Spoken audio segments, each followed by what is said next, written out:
How's it guys, this is Dayvy, FPL, and welcome back to the Fantasy Premier League video here on my channel. Now in this video we're going to be going over a wildcard draft for those of you who are considering using the chip. Right off the bat, I'm not using my wildcard for Game Week 2, I just wanted to get that out there. Unfortunately, these drafts are kind of tempting me a little bit. As you know, it wasn't the best start to Game Week 1 that we've had, but this video is going to be for those of you who are considering using the chip or actually wildcarding in Game Week 2, and also for those of you who generally just want to look at the best team possible that you can have right now, maybe compare it to your own squad, and that way you can kind of plan your future transfer. So if that's something you're interested in, hopefully you're going to be enjoying the video. So sit back, relax, and let's get into it. So a new season calls for a new sponsor, but here on the Dayvy FPL channel, we like our old.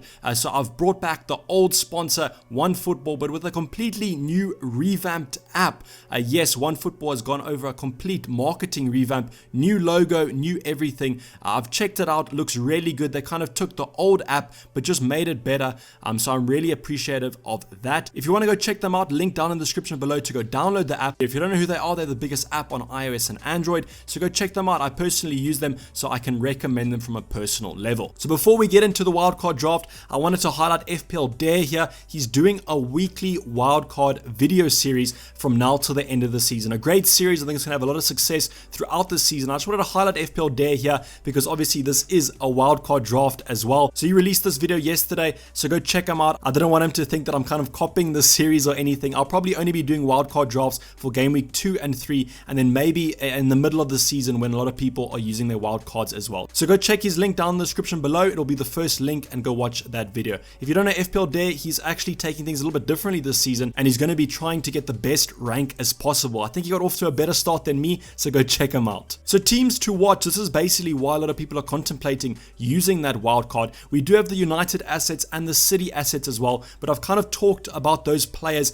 in depth in my Game Week 2 preview. Also go check that out, link down in the description below. So I'm not going to be covering those assets too much, but I will be talking about the Wolves and the Everton assets a little bit more. If you are wildcarding in Game Week 2, I would suggest hopping on these teams because they were in great form in Game Week 1. Wolves, we don't have to talk about them much. In the previous seasons, they've showed some great quality, and you know all about the players like Raul Jimenez, even Diego Jota, but their defense is also proving to be quite fruitful. You have those nice fixtures from Game Week 3 to 7. A little bit of a disadvantage of using your wildcard in Game Week 2, unfortunately, is going to be you can't avoid that Man City fixture. Man City for Wolves is going to be a very tough one, especially because it is that first game for Man City, and they're going to want to get off to a strong start. But then after that, you have some lovely fixtures. West Ham, Fulham, Leeds, Newcastle, and Crystal Palace. I don't think there's better fixtures in the Premier League at the moment than those 5 fixtures. So just keep your eyes on the Wolves assets. I would suggest having a couple of them in if you're going to be wildcarding, as you can jump on them a little bit earlier than most other people will. The other team is Everton.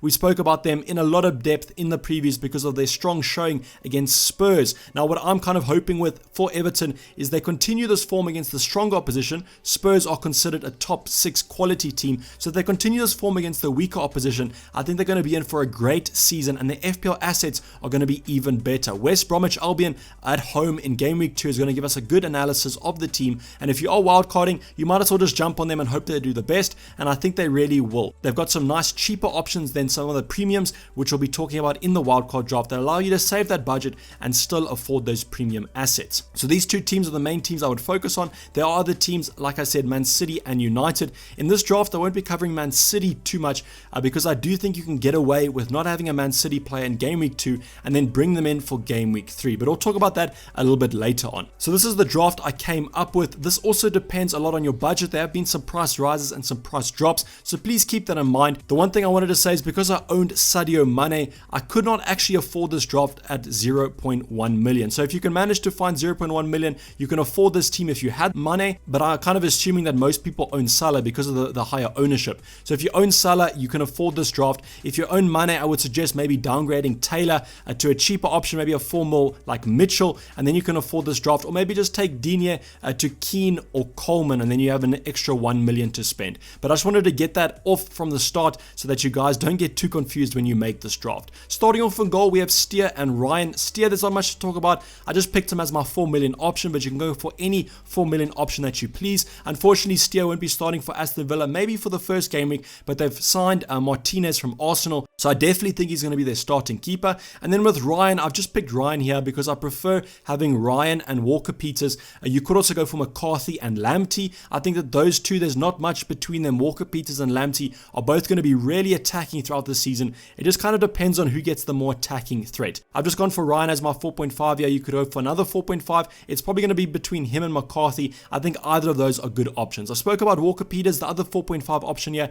is Charlie Taylor. Should be starting for Burnley. I think a Burnley defender at 4.5 is great value as they're just so consistent with those clean sheets, and I think they're going to be in for another good season defensively, and hopefully that equals some nice FPL points. I've got Ferguson here instead of Mitchell. I spoke about this quite continuously throughout the drafts. I just prefer Ferguson because I think as soon as Patrick van Arnold comes back, Mitchell will lose his place, and when Ferguson is fit and back from his injury, I'm expecting him to start at fullback position. The nice thing about this draft is we can finally put a little bit more money in our defense. I've opted for Lucas Digne at 6 million. I think he's going to be a great option. We've spoken about Everton with those lovely fixtures. I think not only from an attacking point of view, from a defensive point of view, I think they're going to be a really strong team this season, and Lucas Digne is a perfect option. If you can't afford Digne, you could also go for Coleman, but I just think Digne is a great option at 6 million. On a lot of set pieces, there is talks of James going back on those set pieces, but that's yet to be seen, and I think that Lucas Digne still offers some attacking threat going forward. Then we've opted for Alexander-Arnold. You could go for Robertson. That could be another downgrade if you can't afford the squad.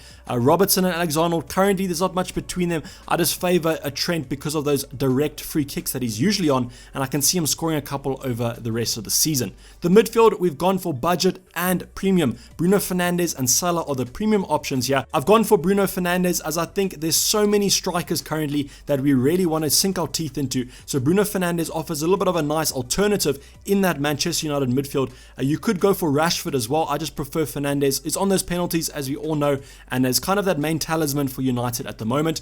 Bissouma actually had a really good game against Chelsea. I thought at 4.5 million, he offered a little bit of an attacking threat, so I will be sticking with him as my 4.5. My other 5.5, I've actually brought in Podence here for Saint Maximin, because if Podence continues to start, he offers a great attacking threat in that Wolves lineup, especially with those lovely fixtures. I'm a little bit worried about some rotation that could happen with Podence, but I think at 5.5, there's not too much to worry about. He could occasionally come off the bench for the last 20 minutes, and I still think that's enough time for him to get an attacking threat. And then we have James Rodriguez. So sorry for butchering his name yesterday and calling him James, but James Rodriguez, hopefully I'm not butchering that one too much now. But at 7.5 million, with the way he was playing in Spurs, I think he's going to be such a driving creative force in that Everton midfield, and I think it's going to lead to some potential massive hauls in terms of the assists. He just kind of has to rely on the players in front of him finishing those chances, and then I think he's going to get a lot of FPL points. And then I've got Salah here, a little bit of a bittersweet selection. You could also swap him out for Aubameyang if you want to captain Aubameyang this week. He has that lovely West Ham fixture, because I think that Salah / Aubameyang would become Kevin De Bruyne or Raheem Sterling in game week 3. I just think that those Man City fixtures are good at the start, whereas with Salah, Liverpool go over a little bit of a tougher run, but with the form that Salah showed in game week 1, he could be a season keeper yet again, and I think that's why I've gone for Salah instead of Aubameyang in this draft, just because a little bit of safety.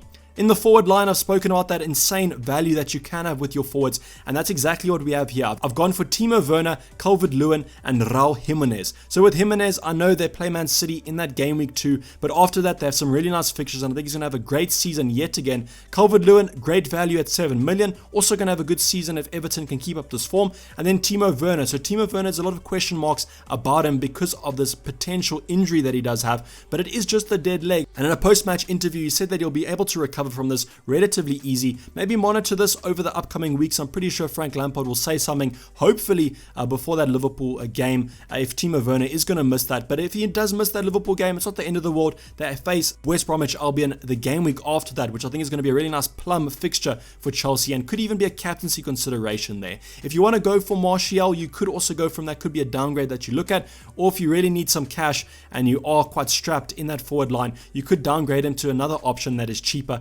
and that can allow you to do some upgrades elsewhere. This is kind of the template that I would look at. You can obviously do your own upgrades on this, which is what I would kind of suggest you do, as that way you can kind of get the most out of your FPL decisions, and it can kind of make it your own squad. But I think this is a nice template. As I said, the Man City options can be brought in for the likes of Salah or Fernandes if you have the cash, and that could set you up for a nice game week 3 as well. So this is basically going to wrap up the video, guys. Hopefully you did enjoy it. Please like it if you did, and subscribe if you have not subscribed yet. I'll be seeing you guys tomorrow for the team selection, and I'll also be checking you guys on my Twitter at Dayvy FPL. I'm signing off. This has been Dayvy FPL, and I'm out. Cheers. Bye.